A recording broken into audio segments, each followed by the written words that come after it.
One of the most common challenges I hear from a lot of dairy owners and managers as they scale their operations is around middle managers. Identifying that employee with leadership potential, putting them in the right seat on the bus with the intention that they will be that leader and point person for the team that reports to them. But it doesn't always work that way. In fact, it can be just the opposite. Your phone ends up ringing more. The team doesn't follow the new chain of command, and you end up with more headaches. But what if there was a better way to identify your next manager and a few practices to support them in their role so they can be successful and you can too? Well, that's what we're covering today on the Uplevel Dairy Podcast for dairy farm owners, managers, and advisors who are committed to profitability, sustainability, and excellence. I'm Peggy Coffeen, and it's my mission to bring you the conversations that will uplevel your skill set and your mindset so you can be a top performer in the dairy farming business. Clint Al-Ag knows what it's like to advance through management roles, having started as an intern with Blue Sky Farms and recently moving from his role as heifer yard manager to now overseeing 3 sites, including 2 dairies and the heifer yard in the Texas panhandle. He also knows what it takes to successfully identify and support new middle managers as they transition into new roles and responsibilities. And as the current president of the Dairy Calf and Heifer Association Board of Directors, Clint gives us a sneak peek at what's on the agenda for this year's DCHA Conference, as well as how this organization has helped him to develop personally and professionally as a manager and a leader, and the steps he takes to set up middle managers for success at Blue Sky Farms.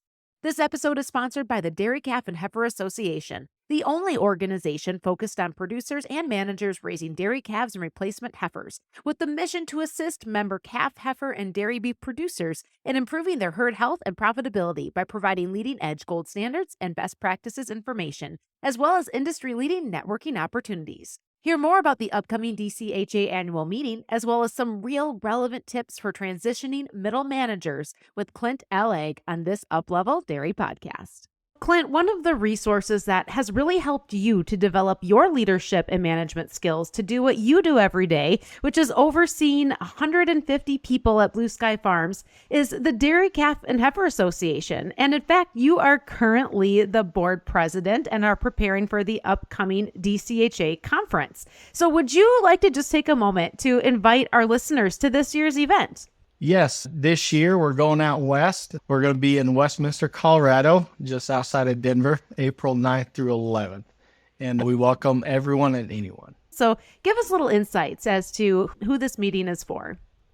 So we're very producer focused as a group. We understand that the people that we're trying to bring value to are producers. And that starts with the dairymen. These are the guys that have to milk these cows. This is their future, our future. And we're very invested in these calves. Yeah, dairymen, calf raisers, heifer raisers, students, more than welcome to. With being a producer-focused event, give us the highlights. What are some of the things that will be represented at this year's conference that you're really excited for? So do something new or different this year. All sessions will have a simultaneous interpretation in Spanish. So that'll be pretty cool. And then there will be 2 Spanish pre-conference sessions as well. So we're excited for those. There will be a producer roundtable discussion as well.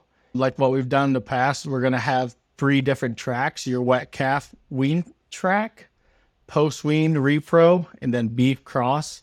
We've had really good feedback kind of separating those because there are some guys that's very focused in those different areas. A guy may be raising heifers but don't have any wet calves, or vice versa. And then there's definitely plenty of guys out there raising beef crosses. So you've taken some of the main topics of conversation, as you said, really breaking out these different stages of calf development and heifer development, but also different segments of the industry, and taking it one step further by creating a special programming for Spanish-speaking team members that they can also gain and grow from this experience at DCHA. And speaking of gaining and growing, as much as this DCHA conference is about developing skills and expanding knowledge of dairy calf and heifer, there's also an element that's about personal and professional growth, right? Yes, of course. The networking that I've gained here throughout the years, we can always I can always call on guys about calves or heifers, but at the same time, management strategy, leading people. Clint, as you just laid out, there are many sessions and tracks that producers and professionals in the industry can take advantage of at this year's Dairy Calf and Heifer Conference. But I'm curious, as a producer yourself, what are you most excited to learn, and who are you most excited to hear from at this year's conference? I'm very excited to hear Dr. Mike Ballou from Texas Tech, so my backyard. He's going to be talking about transition milk and benefits on a growing calf and its future. I think there's a lot to be discovered there, and I find that really exciting.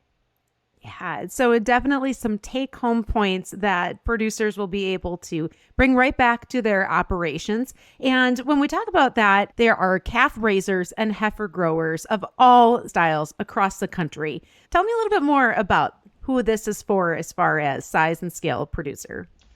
We don't care if you're the guy that's 100 calves or the bigger operations. We believe we bring value to all operations, and we're here to bridge that gap where academia could be bringing new studies into the world and then to what's actually feasible at scale. We understand that every protocol may not be for everyone, but it is for someone. It could fit someone's operation. So some strong take-home points for producers of all sizes and scales and styles of raising calves and heifers, as well as professionals in the industry that work so hard to support those producers and what they do every single day. And Clint, you've been a part of the Dairy Calf and Heifer Association for many years. How has DCHA helped you personally as a dairy operations manager in your role at Blue Sky Farms? Yeah, so back in 2019, I was approached by DCHA to be involved in a vision and training seminar in Kansas City. And they brought in speakers, leadership trainers, and gave me the tools early on in my career to be a good leader, be a good manager. And there were multiple producers there as well, of different sizes, and being able to network with those guys, get to know them, and bounce ideas off each other. There's more than one way to do this, and I am more than happy to share my experience and to listen to someone's experience as well. And that's really helped me out. Yeah, so the leadership development that you've experienced, but in addition to that, the incredible network of calf and heifer raisers. And we're not just talking your friends in Texas, we're talking across the country, right? Yeah, no, I've made friends up in Iowa, Wisconsin, Arizona. I mean, they're everywhere. In addition to the conference that's packed full of learning opportunities, networking opportunities, there's also a trade show that showcases calf and heifer products, services, technologies. And Clint, can you give us a little insight into what that is all about? Yes, companies are always coming up with new ideas, new ways to do things, new products, and new equipment. It's a great way to see if there's an opportunity there, like, hey, maybe I can use this for my operation to gain efficiency or healthier calves. How many trade show spots are available for companies that would like to have an opportunity to network and get their products and services into the hands of people like you and others that raise calves and heifers every day? I believe there's 50, but I'm sure we can always find a way to squeeze more guys. We're more than happy to bring more sponsors, more companies into the mix. If we can't make it happen this year, we'll find a way next year.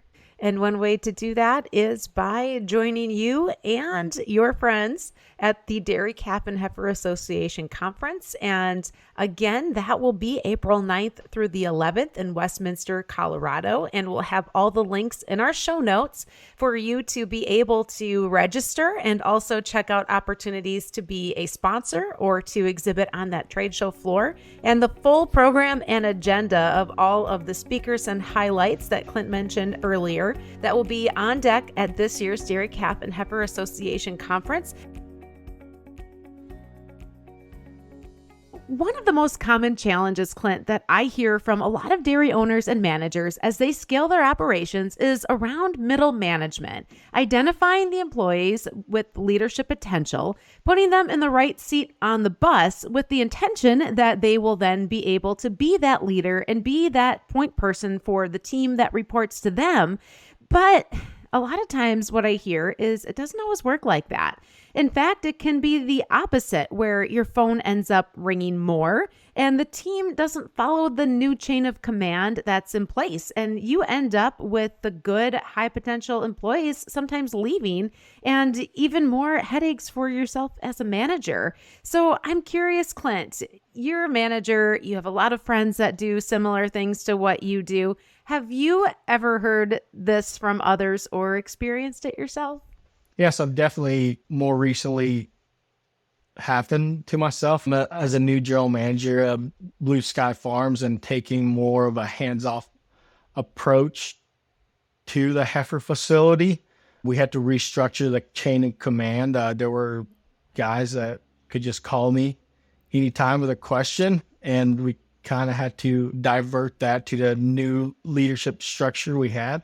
And initially it was habit for the guys to just call me. I'll give them the answer and go on. But we were very conscious about stopping that right away because we wanted to build new habits of going through the chain of command. Okay, now you got to go through the heifer manager, or now you have to go through the calf manager.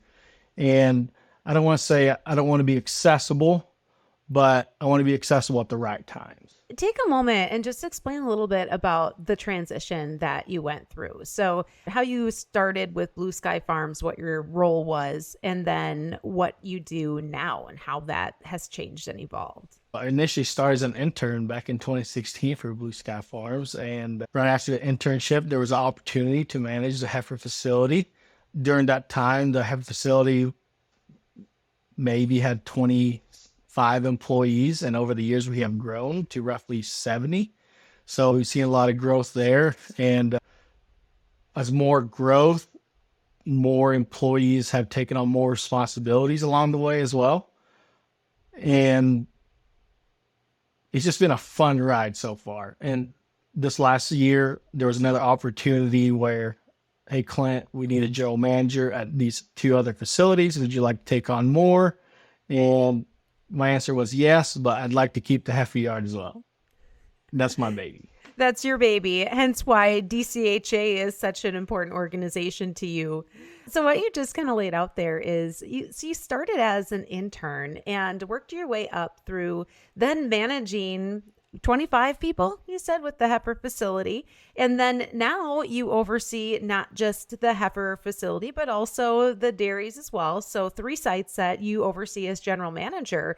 And so really, you've been in the position of being the person that has been promoted and has been able to move up in the management structure. And that's why you've experienced these different transition points of now appointing new managers to take over some of the things that you've done in the past and kind of going through, we'll call it maybe growing pains at times, or just a change, not always, not necessarily bad change, but just the positive change that comes with growth. So now your role becomes also identifying the people within the teams that have the potential to be leaders themselves and have that potential to step up into middle management. And so when you're looking at successfully promoting those middle managers so that they are positioned to thrive in their role and essentially their teams as well, what are some of the things that you are doing to set up that middle manager and that transition for success so that they are supported and the overall goal of your phone ringing less it can be achieved? What's been working for you? It all starts with the Blue Sky Farms core values. We have 6 core values: safety, innovative, quality, goal-oriented, attitude, and integrity. Finding those people that fit those core values within Blue Sky is the first step. Mm-hmm. They've got to have that alignment within the company. And just overall be good people. So core values are something that can be easy to say, to recite, to put on a poster on the wall. But how do you actually implement and identify the demonstration of core values with team members? What does that piece look like? We always say it's nice to see up on a wall, having it everywhere, but we got to live it. Mm-hmm. We got to be the walking example. No one's perfect. Maybe you weren't as safe in this situation, but you take that situation, you learn from it, you move on, and just keep reinforcing those good values. These are things that, again, they don't just hang on the wall. They come up in conversations. And one of the ways that I know you do that is when you have a 90-day evaluation with a new employee. So how do you integrate the demonstration of core values into the 90-day evaluation process? Something very simple. We just ask them, define each core value and tell me how you practice it here on a daily basis. Those should come very natural if you're following them. By that person telling me how they practice it, that tells you that, hey, he does understand what those words mean. Can you share an example of anything that really stands out of how an employee that you had an evaluation with talked about the way that they lived out one of those 6 core values from Blue Sky Farms? Easy, integrity. One of our employees made a mistake, and I always say it's never the mistake that causes issues. It's what you do after the mistake. You can either try to hide it and say, hey, no one saw me make this mistake, or you can have integrity, like, hey, I made a mistake. Now, how do we look for a solution? So your process then, when it comes to identifying who your next middle manager will be, it starts with this 90-day evaluation and making sure that, for one, as a team member, they're a match for core values. And when you see that demonstrated and you see in them what others have seen in you, the potential and the qualities and the skills to be a leader and a middle manager, or even more than that at some point, how do you approach promoting that employee? What conversation do you have with them so that you can set that process up for success? I'll just bring him in a meeting and define the opportunity and what success in this position looks like. And just reinforce to him as well, like, hey, we have seen that you're what we call Blue Sky Farms type of employee, the kind of person that follows the core values and goes the extra mile to help everybody. And we just ask them, is this something you're interested in? There's guys there that want to put in a good hard day's work, but they're happy, they're content where they're at, and don't really want any more. And we don't want to put that on a person that doesn't want to do it. We don't want to make it a burden. How often have you seen it? I mean, and this is industry at large, where oftentimes the person that is propositioned for promotion into a management position is that really good, high-performing employee, but their performance really isn't set for them to be in a position to manage or lead others. They're really happy and thriving doing their job, whether they're an awesome milker, an awesome person at raising calves and taking care of calves. They may not want that additional responsibility. So speak to that for a moment, of the importance of really getting to the core of if an opportunity is a best fit for a particular team member. So I think as an industry, we're very good at finding that high performers, right? We're really good to say, hey, this guy's a really good milker. Where we need to improve on is finding the leaders. I've got multiple examples. Like one guy, he's pushed calves for the last 23 years. We've asked him, do you want to do anything else? Like, no, I'm perfectly happy here. But if you never had the honest conversation with him, you just kind of assigned him to be a leader, he might just leave like, no, that's not what I want. And I think you just got to be honest with him, honest with yourself, and set him up for success. and asking the initial, hey, is this something you want, rather than, hey, you're going to start doing this. That's where it needs to start. So you've seen this firsthand. For sure. So how big of an opportunity is it for dairy managers to be able to really have a conversation with that individual to better understand what are their goals? What is it that satisfies them about the work that they do every day? How you can be a part of making their version of success possible, whether that is the desire to be promoted or the desire to just do what they do and be really good at it every day. I think just checking in with people on a one-to-one basis. We have team meetings, but sometimes people don't want to talk during those meetings. So just catching guys one-on-one, like, hey, how are you? Need anything from me? That's when it kind of opens the door. We're like, hey, actually, I've been meaning to talk to you about, like, just open the door and just being visible to everyone as well. That helps. So what does that look like for you? Because now you're managing a couple of different sites, but you know how important it is to be visible, as you said, and have that open door and do those on the fly check-ins. So how do you do that now in your role of managing 3 different sites? What does your typical day look like? It depends on which site I'm going to, but if I'm going to site 1, first phone calls in the morning is with the site 2 and 3 managers. How's everything going? Everything working well today? Everybody make it in? Just a quick check-in in the morning.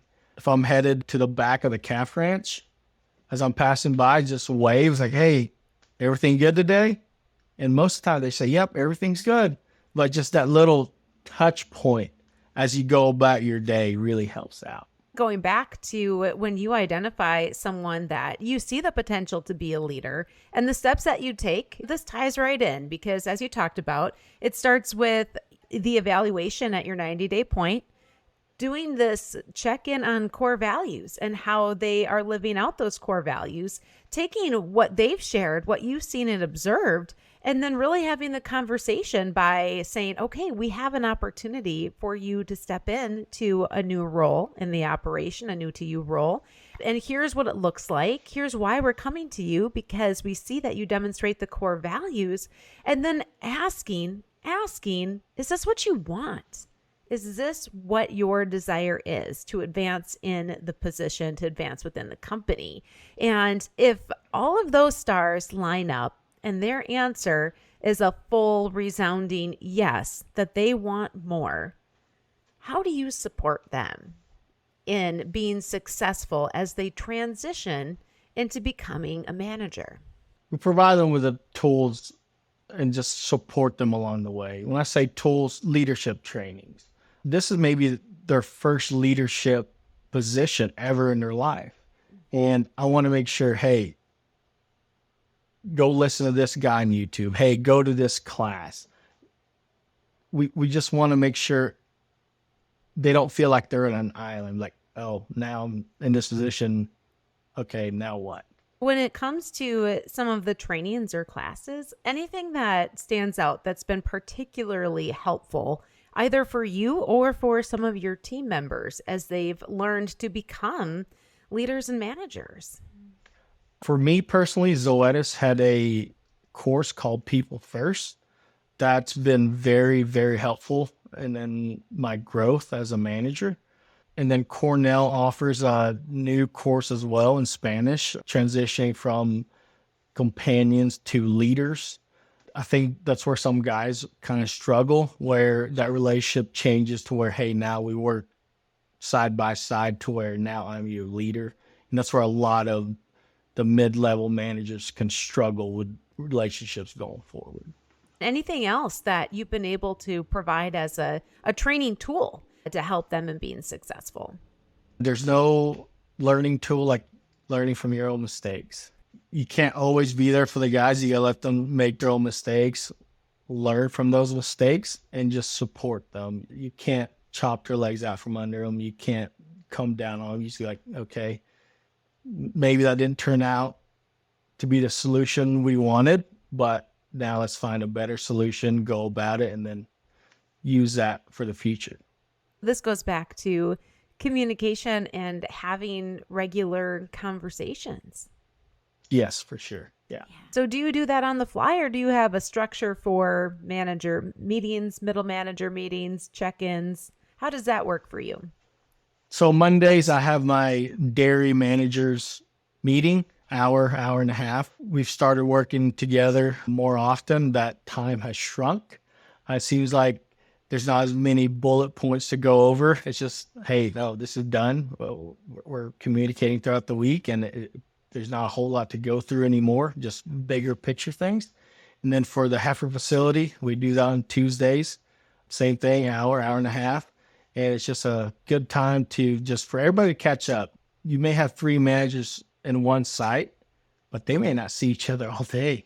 How satisfying is it for you to see that now your weekly meeting with the other managers has become shorter, and it's now less of a to-do list and more of a to-done list? It's been really good. It's been different for the heifer yard since I was always here, but now I may only be here for a couple of days. But I'm really proud of the guys, what they've done here. They've really taken their responsibility and just ran with it. Like you said, the phone calls doesn't come as much anymore, which I kind of feel left out sometimes, but they're doing a great job. They're making the right decisions. So I can't ask for any more. Early on, as you said, you were still getting a few more of those phone calls. What did you do to make sure that they could transition successfully into their new role as you transition into yours? Just try to get all the employees to follow the chain of command. Just reminding them like, hey, I understand this is probably a habit where you could just call me, but now you got to talk to Mario, Lizzie, or Juan. You got to talk to those guys now, and just keep pushing that on those guys. And then over time, there's like, okay, Clint's going to tell me the same thing. I'm just going to go to Mario now. And then it's not that they didn't respect it. It's just if you work creature habits, if you're used to pick up your phone, call me right away, that's going to be your first response until we create a new habit. So your key to success there has been continuing to reinforce the chain of command. And I bet there have been times where it was tempting, or it would have been easier to take care of a problem right away, right? Like that's a temptation, right? Multiple times, because it's just like, I know the answer. So what's the discipline that you've had to develop to take your hands off of that wheel? What people ask to, I've actually spoke with another Blue Staff Farms manager about this, is showing value to my time. We want to be helpful, but at the same time, we want to show that my time is valuable. And if someone says, hey, do you have a minute I need to talk to you? I don't want to say, well, you push them off. It's like, hey, I don't have time right now, but can you come back in 2 hours or 3 hours? And let's talk about it then. And that kind of gives them the initiative, like, okay, I don't want to wait those 2 hours. So let me find a solution, and in turn, that helps them grow. And then really 2-3 hours later, it's not more, okay, what decision do we need to make? It's like, hey, what was a solution? Here it is. When you step back and look at the bigger picture of the many ways that you have personally been involved in the experience of being promoted yourself, but also promoting people within the team into new roles and the opportunities and challenges that come along with that, any stories you can share about a big win that has come up for you or your team? Mario, our calf manager, he was used to being the guy that, like, he knew which calf was sick. He was there treating calves. He's putting out the grain, water. And as the heifer yard has grown, he has turned into a people manager. Like that was such a key transition to his success here, where it's like, okay, now you got to go from the guy that knows every single calf to like, okay, now you got to know every people. You got to be a people person. We sent him to multiple trainings and just supported him along the way. And he's a rock star. So here's a question for you. Did he know prior to the opportunity that he could enjoy managing people as much as he was enjoying working with calves every day?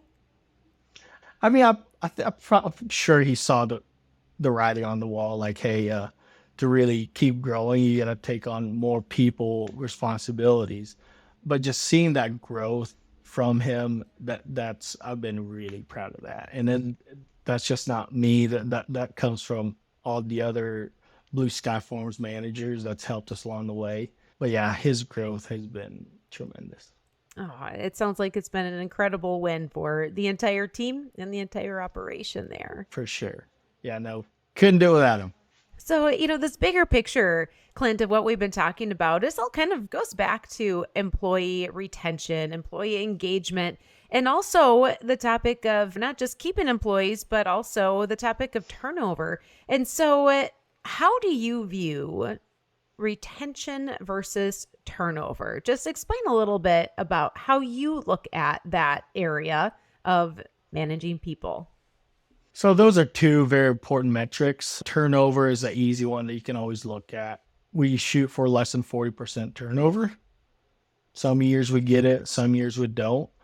But one thing that we look at as well is the retention. We've always said, if you have 100 employees, but you turn over one position every 3.5 days, at the end of the year, you'll have 99% retention, but you have 100% turnover.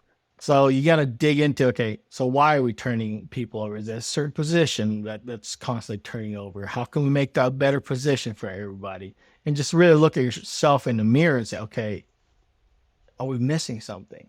So that's the difference between looking at the overall number of turnover, but then really drilling that down specifically into the positions and what the retention is per position. Mm-hmm. Any big surprises that came to you as you started to shift your perspective to look at that position retention? We found out, we did a recent survey with Fibro, Vital Insights. We found out that people were very hungry for information. And we have taken the step of, okay, people are hungry for information, let's give it to them and keep them engaged and bring in the vets, the nutritionists, have them speak, have the guys ask them questions. Because this job can be very, like, you milk cows every day. You can get lost in there. And now your high-performing employees are just kind of numb to it. And then just reinforce, like, hey, guys, remember, it's important to do this because of this and this and this. And bringing a third party to do that, that's really helped keep engagement up. So that's been a difference maker. Well, this is great, Clint. You have shared some very relevant experiences from your own transition from starting as an intern, growing into management, and then now into a general management position of 3 sites and 150 people. What an incredible story that you have to share from your own personal growth through Blue Sky Farms and also through the Dairy Calf and Heifer Association, which has kind of been by your side through your growth. And so is there anything else that you would like to add as you speak to other people out there that do what you do? Don't be scared to pick up the phone. A lot of us are dealing with the same issues. Call your buddy. I do it all the time. I run into issues. I'll pick up the phone. Sometimes the guys have gone through it already and they can really help you out. When you go to DCHA, please network. Don't be afraid to talk to anybody. Exchange numbers, emails. Just networking has been a big help for me. So that's what your advice would be to others, especially if they are able to attend the DCHA conference in person, is to expand your network of friends or buddies, as you say, that you can call up on with questions. And whether they're calf-related questions, people-related questions, you're all facing a lot of similar challenges, whether you're in California, Texas, or New York. Yes, we deal with very similar issues. I don't want to say the same, but it's very similar. We're all one industry at the end of the day, so we got to help each other out.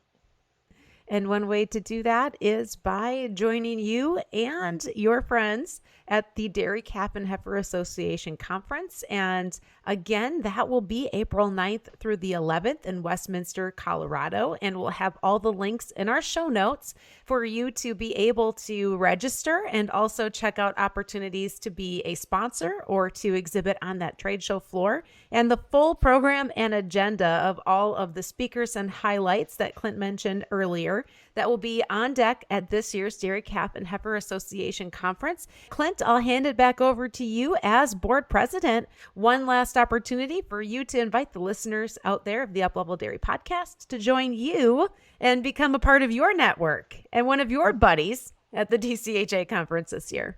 Yeah, please come out to Westminster this year. This is going to be fun.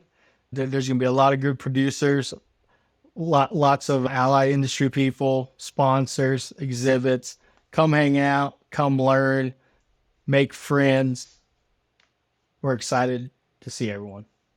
Well, thank you so much, Clint. Thank you for the insights that you shared in your personal experience as a manager at Blue Sky Farms, and also for your experience with the Dairy Calf and Heifer Association and how that's helped you with your personal and professional growth as a manager. Thanks for joining us on the Uplevel Dairy Podcast, Clint. Thanks for having me. You've been listening to Clint Al-Ag from Blue Sky Farms and also president of the Dairy Calf and Heifer Association Board of Directors. And I'm going to recap for you the 3 key steps Clint takes to set up middle managers for success at Blue Sky Farms. It starts with number 1, a 90-day evaluation. And this is where he assesses how the core values are demonstrated by asking that employee to share examples of their core values of safety, innovation, quality, goal orientation, positive attitude, and integrity. And then the second step is to ask that employee when the opportunities arise, are they even interested in the chance to be promoted? They may be a top performer, but may not have the desire to take on a new role or additional responsibility. He puts it in their court to let them decide. Do they truly want that? Or will their performance be best in their current position? Asking them, what are their goals? And number 3, when Clint has an employee who decides to step into the opportunity to become a manager, he is there to support them. As an employee steps up, Clint provides support through leadership development classes and tools. But more importantly, he consciously reinforces this new chain of command by redirecting the employees as they adjust to the change and backing up the new manager on their decisions. He's also that listening ear and does the check-ins to make sure, as Clint said, they don't feel like they're on an island. And these steps have allowed Clint great satisfaction in his own role, not just because his phone rang less often, but because his joy as a manager himself is in watching others succeed. So don't forget, you can join Clint and other leaders like him at the upcoming Dairy Calf and Heifer Association Conference, April 9th through 11th in Westminster, Colorado. And you can find all the links to register, to sponsor, or exhibit at the trade show in our show notes. I'm Peggy Coffeen, and thank you for listening to the Uplevel Dairy Podcast.